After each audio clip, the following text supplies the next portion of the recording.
Once upon a time, a poor family and rich family lived at the foot of a mountain. There was a large forest at the top of the mountain.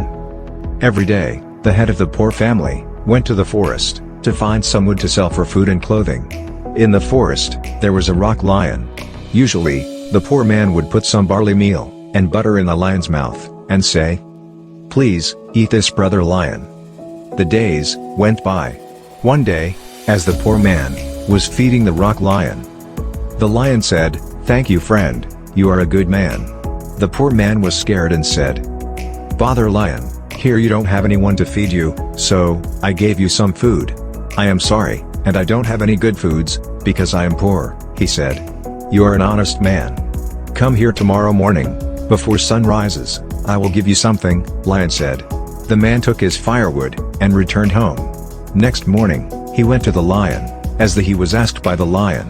"Listen," said the lion, "there is much gold in my stomach. You may take some. But when the sun rises, you must take your hand out of my stomach, because at that time, my mouth will close." "Yes, I understand," poor man said.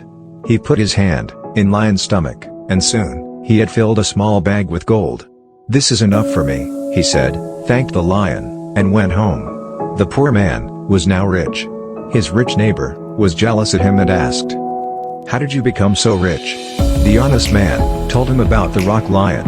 The rich man put on old clothes, went to the forest, and did everything as the poor man has done. He fed the lion barley with meal and butter and fetched firewood. One day, the lion repeated what he had told the poor man.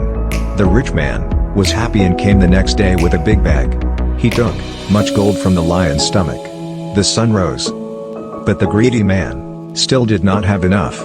And clomp, the lion's mouth clamped shut on his arm, and did not open again.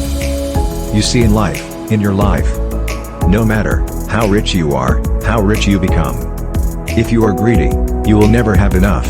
It's like you are filling the water into a bottomless pot. And so you will always be poor. Even if you are poor, but a generous and good person, you will always be rich. Thanks for watching. Bimruk, mind-blooming production.